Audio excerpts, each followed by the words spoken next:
So give it up for a very good friend of mine. Give it up for Ishues and James Weidman.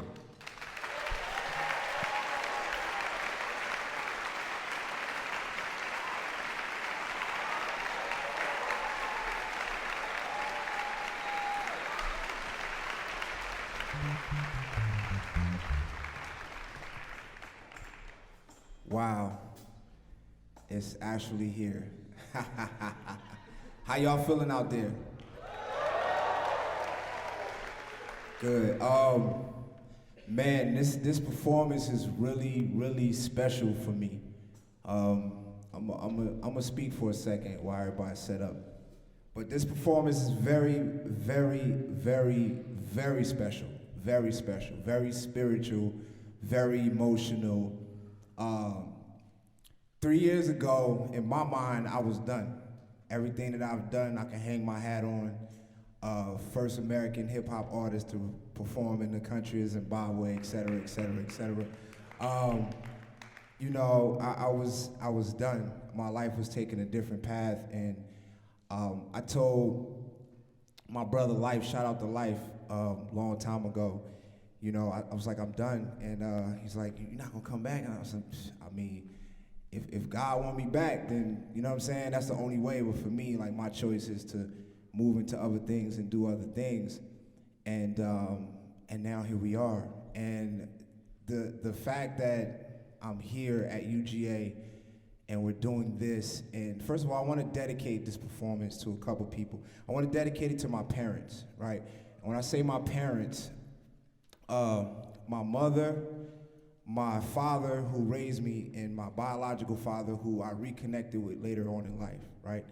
And my father who raised me always understood that I didn't know my father, my biological father, and he always respected the fact that even though he was a great role model the whole time, there was a part of me that I needed to reconnect with him and learn. So long story short, my journey to completing that started with a jazz club. I went to DC for an event. This was about over 10 years ago. And I never knew anything about him. Only thing I knew about him is that he was really big in the jazz scene in DC. So I went to DC and walked into a jazz club. Just so happened to run into someone who knew him, gave me some information, we reconnected. I found out that he was in Germany. I had some other things to do over in Europe at that time, so I took that time to go over there, and I met with him and I stayed with him. Come to find out he was a jazz musician, and just being around him and just, you know, learning about him and learning about myself, and just listening to his music, listening to his catalog, listening to his story, and that was really the first thing that kind of opened my eyes. And even when this meeting came together with me and myself and James, and I mean, I didn't pick to do this to a jazz ensemble. It was that's just how it worked out, right? And the concept, even for the song, is twofold, and I'm swinging this back to my mother.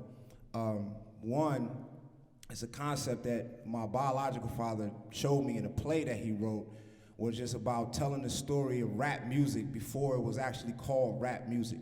All of the different artists that influence what we call hip hop or rap music that people necessarily don't know about, or if they know about, don't necessarily know how it correlates to the culture of hip hop and the genre of rap music. So I thought to put together something to kind of teach that. We at UGA, right? An Institute of Higher Learning.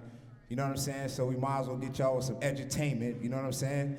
And then on top of that, my mother told me, and I'm gonna end it with this. My mother told me when I first started my family, and I was in a group, and I was going solo for the first time in my life, moving to Athens. I'm terrified. I go by the name of Ishues now, and I don't know which way I want to go and how I want to approach this game. You know what I'm saying? Montu remember those times. And I had a conversation with my mother, and she said, if you're going to get in front of people, make sure you have something to say. So that's been pretty much the direction I've taken my entire career. And now that I'm in front of a whole bunch of people, I have something to say. So let's talk about it.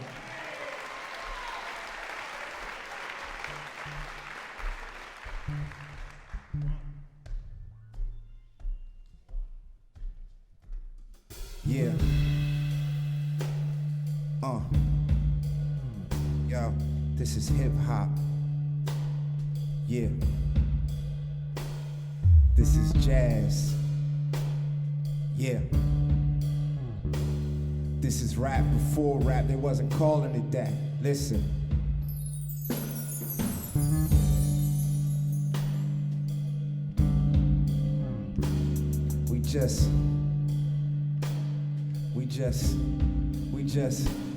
We just vibe. Yeah. Let's go. Let them talk to him.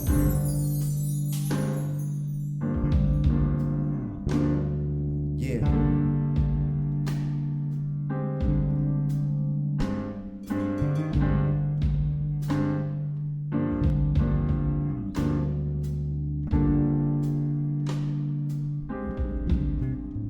Let the sax talk.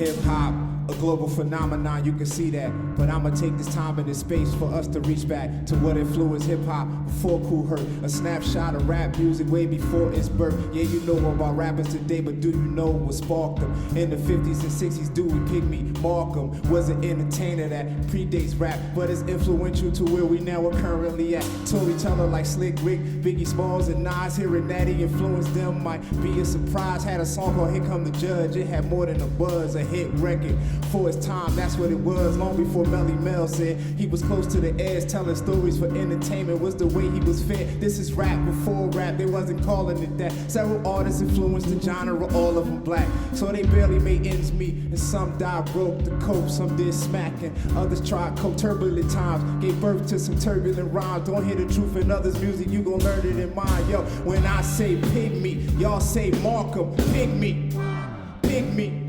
When I say pygmy, y'all say Markham. Pygmy, pygmy. When I say here comes, y'all say the judge. Here come, here come. When I say here comes, y'all say the judge. Here come, here come. Whoa.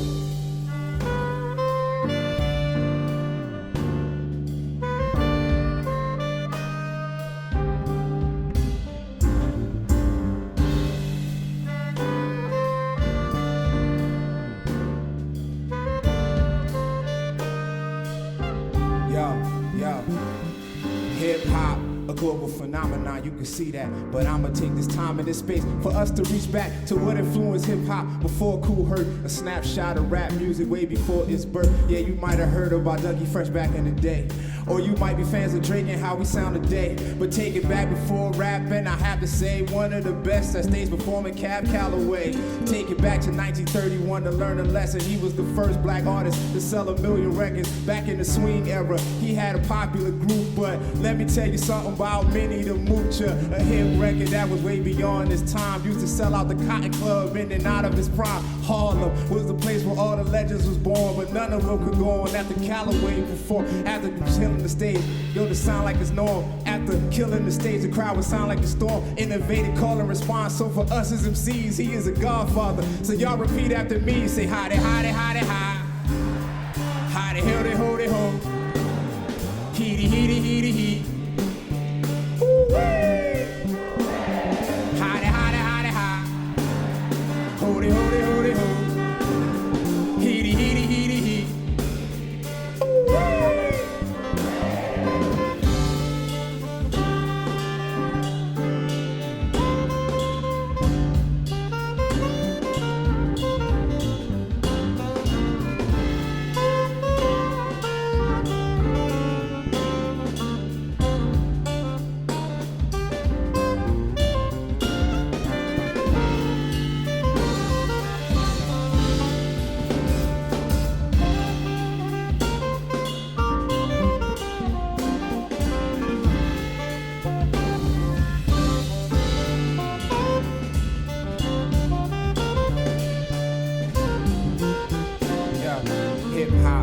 global phenomenon, you can see that. But I'ma take this time and this space for us to reach back to what influenced hip-hop before Cool Herc. A snapshot of rap music way before its birth. The Migos is a group that if I play their song, you know it.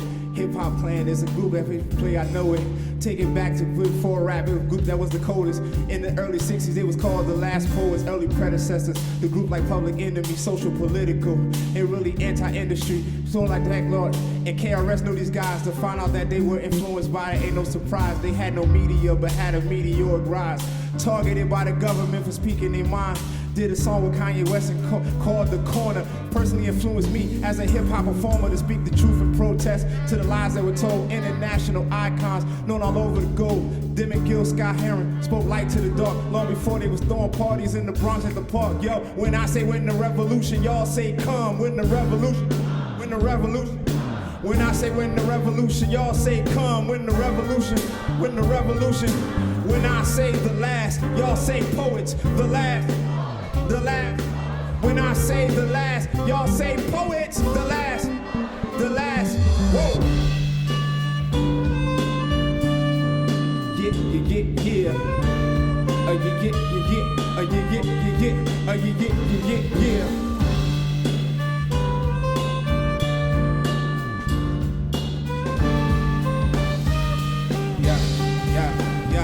Yo, hip-hop, a global phenomenon, you can see that. But I'ma take this time and this space for us to reach back to what influenced hip-hop before Cool Herc. A snapshot of rap music way before its birth. Entertainers like 50 Cent or Richard owned things. But James Brown was the first to own his own plane. And his own radio station had everything he owned. But he was the first mogul before Puffy Combs. His parents made it everything that ownership in his game. People don't really know of his fame. Everybody knows and everybody do assist. Yeah, he got the break beats back on the list. It influenced hip-hop. And dudes, they would battle for the streets. And those will be called break beats. Every day that you see James Brown pay homage, cause he started this game. And everybody knows this is the honor that you say when you listen to James Brown and go back and start christening the young dudes for coming up in this game. And yeah, he influenced me in all of my fame. Yo, when I say I feel, y'all say good. I feel, I feel.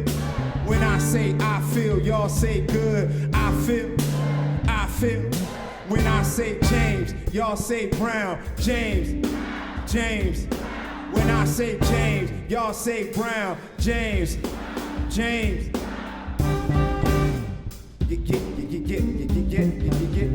Yeah.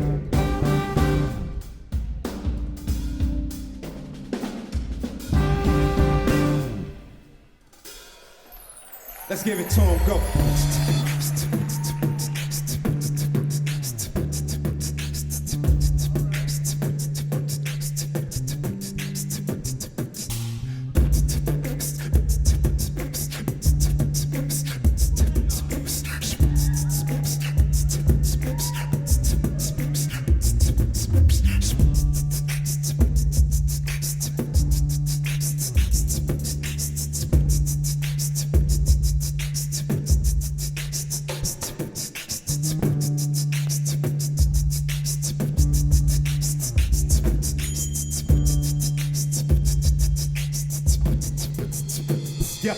Yeah, when I say hip, y'all say hop.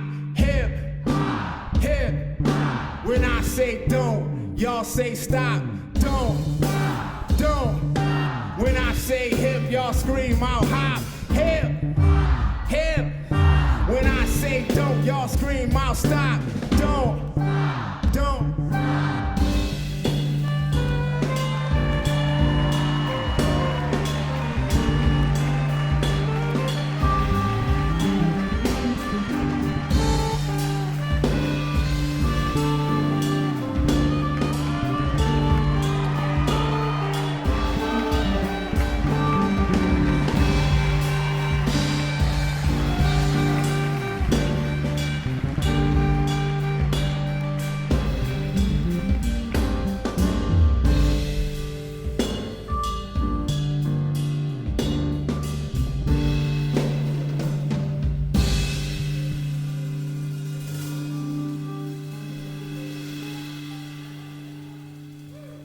Make some noise!